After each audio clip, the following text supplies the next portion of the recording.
नमस्कार, देवभूमि समाचार देख रहे हैं आप। आपके साथ मैं हूं स्वीटी दीक्षित। रुक करेंगे खबरों की ओर। बता दें कि आज डोईवाला में छात्र संघ चुनाव है और शहीद दुर्गा मल्ल महाविद्यालय में चुनाव प्रशासन की ओर से तैयारी पूरी हो चुकी है। कड़ी सुरक्षा के बीच होगा मतदान। तो आज डोईवाला में छात्र संघ का चुनाव है। ऐसे बता दें शहीद दुर्गा मल्ल महाविद्यालय में चुनाव प्रक्रिया जो है वो पूरी हो चुकी है। कड़ी सुरक्षा के मद्देनजर चुनाव होने जा रहा है। छात्र संघ का चुनाव आज उत्तराखंड में है। प्रशासन की ओर से तैयारी पूरी हो चुकी है। महत्वपूर्ण सूचना आप तक पहुंचा रहे हैं, जहां छात्र संघ का चुनाव जो है आज उत्तराखंड में होने जा रहा है और डोईवाला में छात्र संघ का चुनाव होगा। छात्र संघ का चुनाव डोईवाला में होगा, जिसकी तैयारी पूरी कर ली गई है और इसके लिए काफी दिनों से तैयारी भी चल रही थी। शहीद दुर्गा मल्ल महाविद्यालय में होना है ये चुनाव। प्रशासन की ओर से तैयारियां पुख्ता कर ली गई है।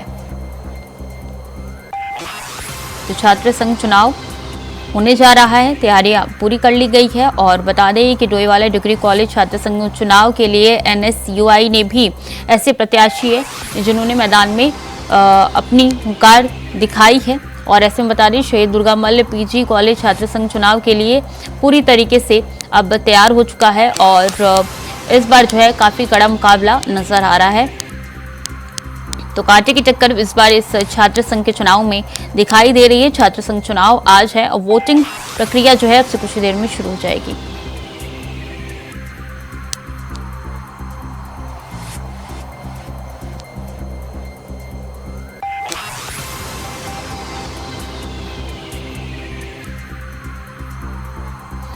तुषार गुप्ता ज्यादा जानकारी के साथ जुड़ चुके हैं। तुषार, क्या तैयारियां नजर आ रही है धरातल पे, किस तरीके के इंतजाम है?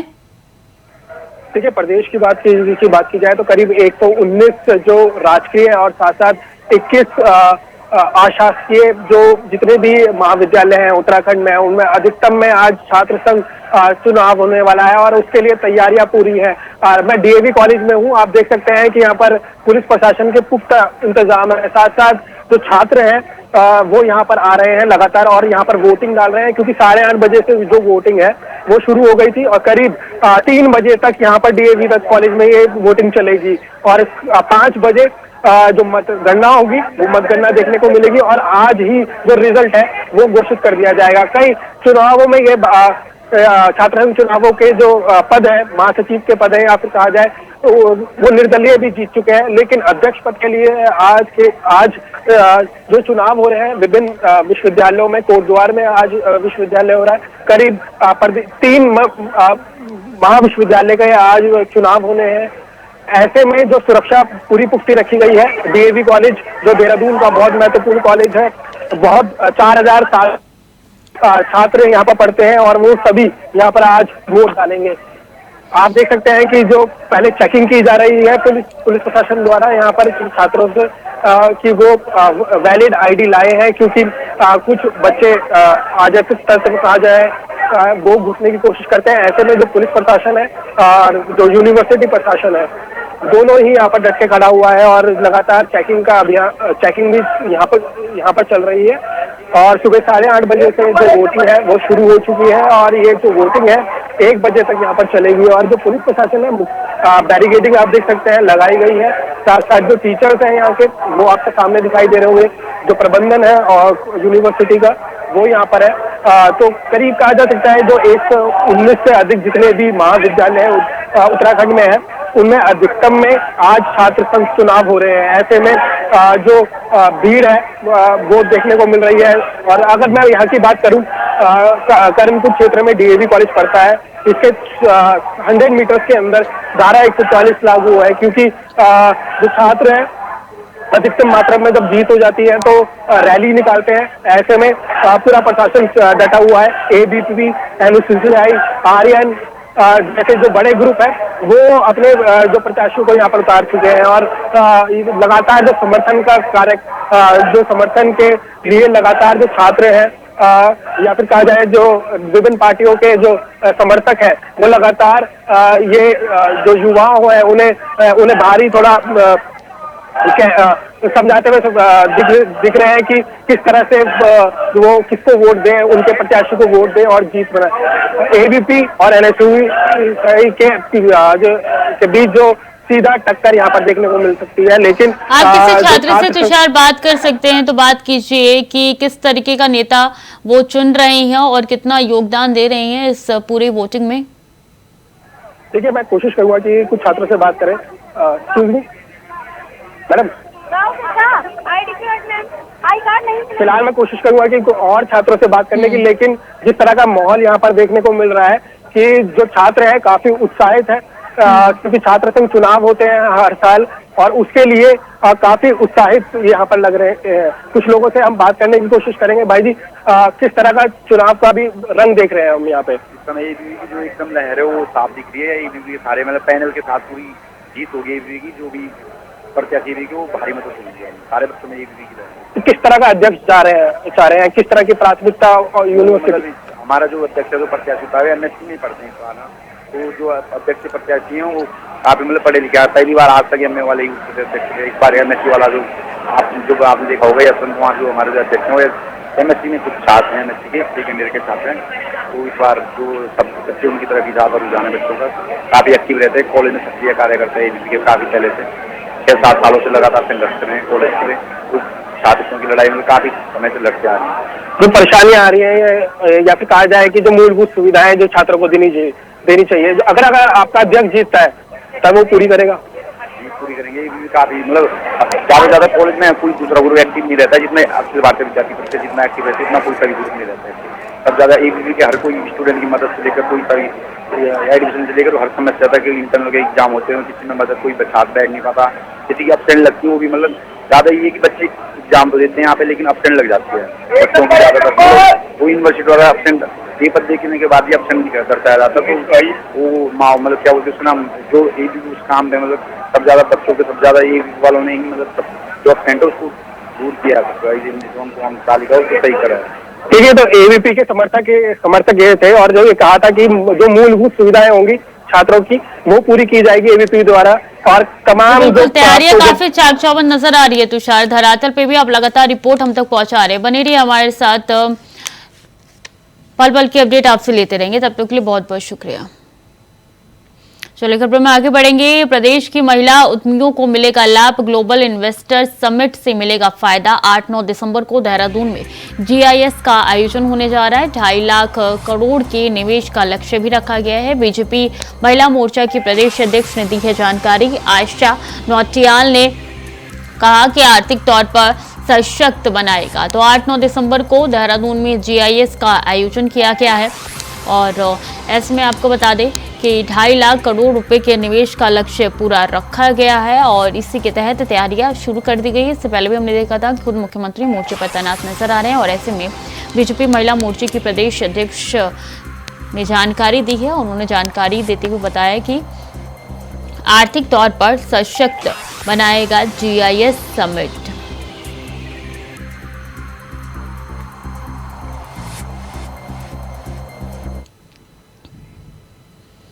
और आज से 3 दिवसीय उत्तराखंड दौरे पर राष्ट्रपति है। पंतनगर विश्वविद्यालय दीक्षांत समारोह में होंगी शामिल। मुख्य अतिथि के रूप में भी शामिल होंगी द्रौपदी मुर्मू। 8 नवंबर को करेंगे बाबा बद्रीनाथ के दर्शन। राज्य स्थापना दिवस कार्यक्रम में फिर शामिल होंगी। तो राष्ट्रपति यानी कि महामहिम अब उत्तराखंड के दौरे पर है, देवभूमि के दौरे पर गई हैं। मुख्यमंत्री अतिथि के रूप में शामिल होंगी द्रौपदी मुर्मू और इसकी तैयारियां पहले से ही कर ली गई है।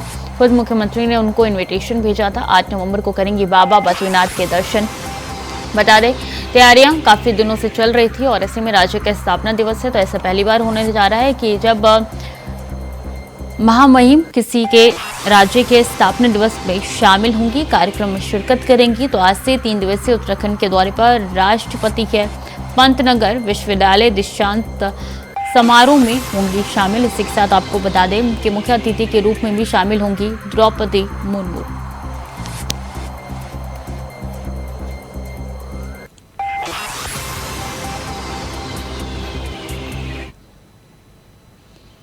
बता दें इन्वेस्टर समिट को लेकर तैयारियां जारी है। 3 इन्वेस्टर समिट को लेकर तैयारियां जारी है। डोईवाला नगर और संजानी सवारने में लगा हुआ है, काम जो है वो जारी है। बहुत जल्द नए रूप में नजर आएगी नगरी।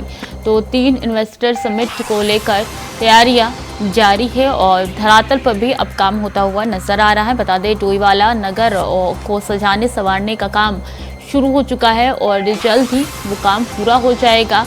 नगरी जो है वो बदली हुई दिखाई देगी। बहुत जल्द नगरी जो है वो बदली हुई नजर आएगी और तैयारियां जो है वो शुरू हो चुकी है।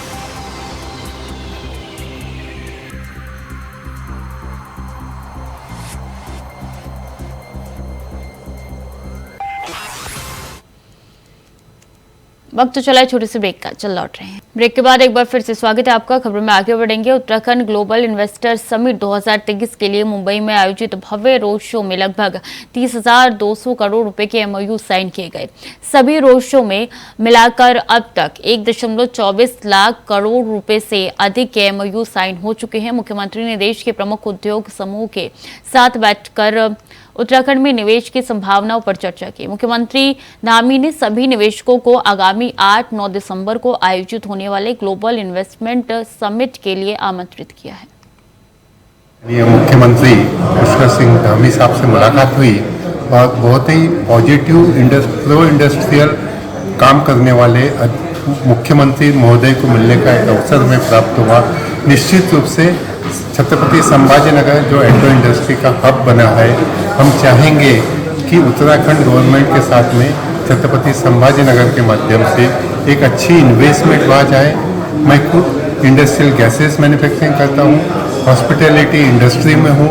हमारी तरफ से हमने साहब के साथ में एग्रीमेंट भी साइन कर दिया है। महाराष्ट्र के ट्रेड इंडस्ट्री को डेवलप करने का काम किया है, महाराष्ट्र का इंडस्ट्रियलाइजेशन करने का काम इसी चैम्बर ने किया है। और आज हमें बहुत खुशी है कि उत्तराखंड सरकार मुंबई में महाराष्ट्र के लोगों को उत्तराखंड में इन्वेस्टमेंट के लिए आमंत्रित करने के लिए आई है। उत्तराखंड सरकार की जो पॉलिसी है वो बहुत ही अच्छी पॉलिसी है और pro industry pro trade policy है, जिसका हम स्वागत करते हैं। एक young and dynamic chief minister के लीडरशिप में उत्तराखंड जिस तेजी से विकास कर रहा है, महाराष्ट्र के लोगों को भी लग रहा है कि उत्तराखंड में हमें कुछ न कुछ नया इन्वेस्टमेंट और करना चाहिए। हम सारे लोग बहुत ही ईगर हैं उत्तराखंड आने के लिए, उत्तराखंड में इन्वेस्टमेंट करने के लिए। मुख्यमंत्री पुष्कर सिंह धामी ने महाराष्ट्र के उप मुख्यमंत्री देवेंद्र फडणवीस के शासकीय आवास पहुंचे, जहां उन्होंने शिष्टाचार भेंट की। वहीं इस अवसर पर मुख्यमंत्री धामी ने उन्हें उत्तराखंड के गौरव का प्रतीक पहाड़ी टोपी पहनाई और चारधाम आने का न्योता दिया है।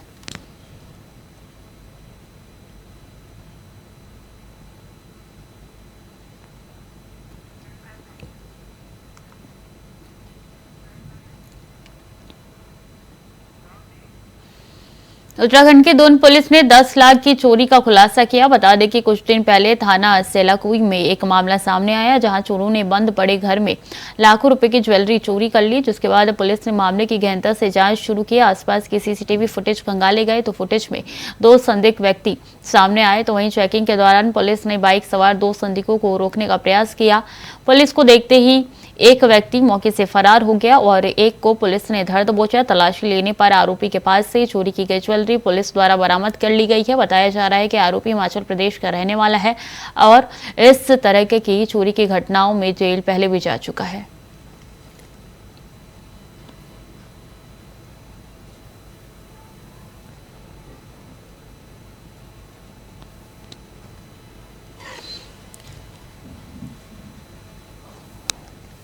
थाना क्षेत्रों में खासकर विकास नगर, कोतवाली थाना क्षेत्र, सहसपुर में विगत एक सप्ताह के अंदर 3 बड़ी चोरी की घटना हुई थी, जिसमें विकास नगर में करीब 60 लाख की और इसी तरह से कोतवाली क्षेत्र में 3 लाख की 10 लाख का सामान गया था। और सहसपुर क्षेत्र में भी पूरे घर में जो है, चूंकि त्योहार का सीजन था, उसकी ज्वेलरी वगैरह 7 लाख की गायब हुई थी। तीनों मामलों में पुलिस ने इसमें गिरफ्तारी कर ली। टोटल 100% माल बरामद हो गया। इसमें 2 लोग अरेस्ट हुए हैं, कुछ लोग इसमें वांछित हैं और इसमें हिमाचल प्रदेश का जो इसमें गैंग है, जो वो प्रकाश में से पहले मुकदमे थे, उसकी गिरफ्तारी हुई है। तो टोटल 17 लाख का जो है माल पूरा 100% तीनों थाना क्षेत्रों की चोरी का बरामद। खबर देहरादून से है, जहां केदारनाथ धाम में राहुल गांधी के कार्यक्रम को लेकर बीजेपी आक्रामक रुख अपना नजर आ रही है। तो वहीं कांग्रेस भी भाजपा के आरोपों का पलटवार कर रहा है। उत्तराखंड कांग्रेस की मुख्य प्रवक्ता गरिमा दसवानी के माने तो केदारनाथ धाम में जिस प्रकार से मंदिर समिति की तरफ से भ्रष्टाचार पर पर्दा डालने का काम किया जा रहा है, वो अब उजागर होने वाला है। कांग्रेस प्रवक्ता ने कहा है कि पहले आरोप सिर्फ विपक्ष की तरफ से लगाए जाते थे, लेकिन अब मंदिर समिति के सदस्य भी आरोप लगा रहे हैं। कई बार उनकी तरफ से चिट्ठियां भी लिखी गई है जिन्हें समिति के उच्च अधिकारियों द्वारा उजागर नहीं होने दिया गया है। ऐसे में जाहिर है कि केदारनाथ धाम में भ्रष्टाचार की दाल काली है और सरकार को इस मामले पर उच्च स्तरीय जांच शुरू करनी चाहिए।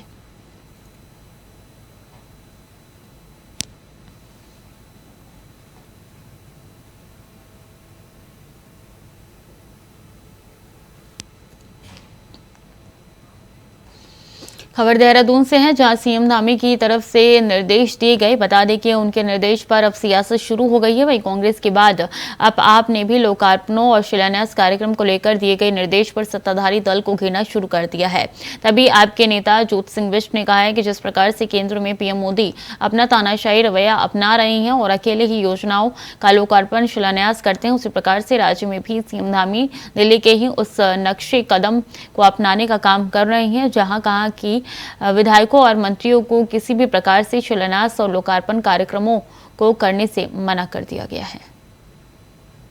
कि धामी सरकार का एक फरमान जारी हुआ कि अब राज्य का कोई कैबिनेट मिनिस्टर या राज्य का मिनिस्टर, राज्य का विधायक किसी जिले में जाकर के किसी योजना का शिलान्यास नहीं कर सकेगा, उसका उद्घाटन नहीं कर सकेगा, उसके बोर्ड पर अपना नाम नहीं लिखा सकेगा।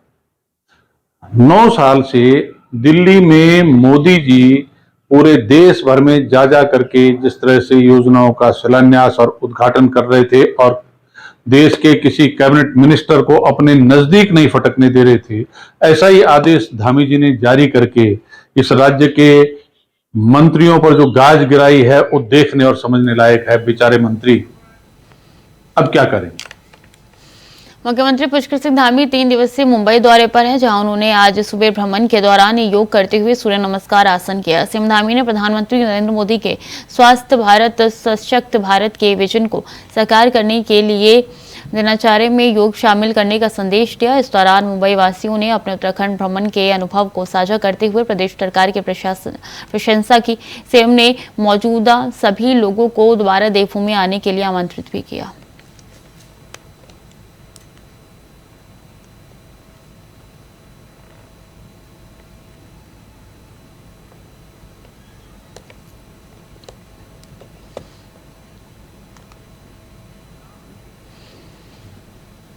खबर रुद्रप्रयाग से है, जहां कांग्रेस के वरिष्ठ नेता राहुल गांधी ने बाबा केदारनाथ के महाअभिषेक पूजा में भाग लिया। वहीं आज उनके केदारनाथ की 3 दिवसीय दौरे का अंतिम दिन है। बता दें कि राहुल गांधी ने दौरे के दौरान स्थानीय लोगों और पंडित पुरोहितों से बात भी की।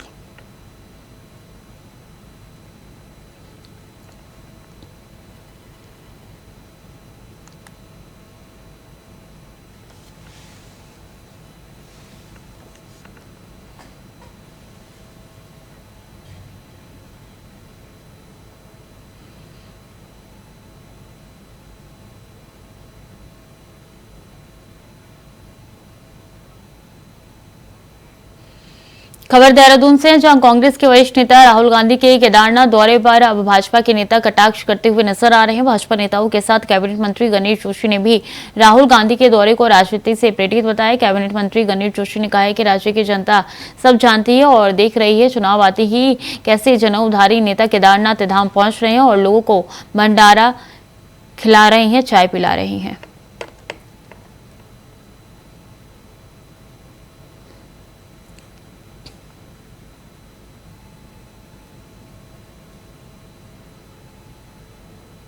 नहीं, बिल्कुल देखिए, मैं राहुल जी का आभार व्यक्त करता हूँ, क्योंकि जब जब चुनाव आता है तो उन्हें देवी देवताओं की याद आती है। 2024 नजीक है, इसलिए आए हुए लोगों को चाय भी पिला रहे हैं और भंडारा भी कर रहे हैं, लेकिन वहां पर नारे नरेंद्र मोदी के लग रहे हैं, मोदी मोदी लग रहे हैं। तो ये कितना भी प्रायश्चित करने कुछ होने वाला नहीं है। जनता इनको जान चुकी है कि ये सिर्फ चुनाव के टाइम पर जनउद्धारण करते हैं और चुनाव के बाद से भूल जाते हैं। खबर हल्द्वानी से, जहां उत्तराखंड डेयरी फेडरेशन द्वारा प्रदेश भर में दीपावली त्योहार के मौके से पहले आंचल ब्रांड ने 6 अलग अलग फ्लेवर की मिठाइयों को लॉन्च किया है। हल्द्वानी में आयोजित कार्यक्रम में जीएम सहित अन्य अधिकारियों ने इस मिठाइयों के फ्लेवर को लॉन्च किया है। इस दौरान यूसीडीएफ के जीएम द्वारा डॉक्टर मनमोहन ने बताया कि आंचल उत्पाद से बनी मिठाई चॉकलेट, सादा लड्डू, ड्राई फ्रूट लड्डू, पेड़ा और नान खटाई फ्लेवर की मिठाई लॉन्च की गई है। उन्होंने बताया कि ये सभी प्रकार की मिठाइयाँ आंचल के सभी मिल्क बूथ आउटलेट और एजेंटों के वहाँ भी उपलब्ध रहेंगी, जो कि शुद्ध गुणवत्ता युक्त एवं बेहद स्वादिष्ट मिठाइयाँ हैं।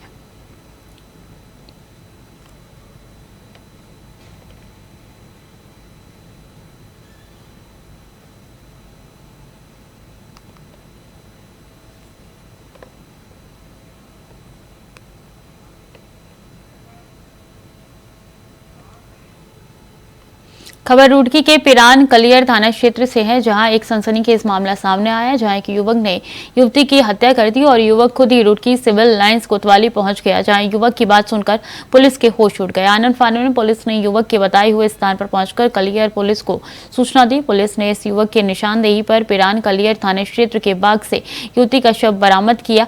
बताया जा रहा है कि युवती का गला दबाकर हत्या हुई। हर कोई सकते में है।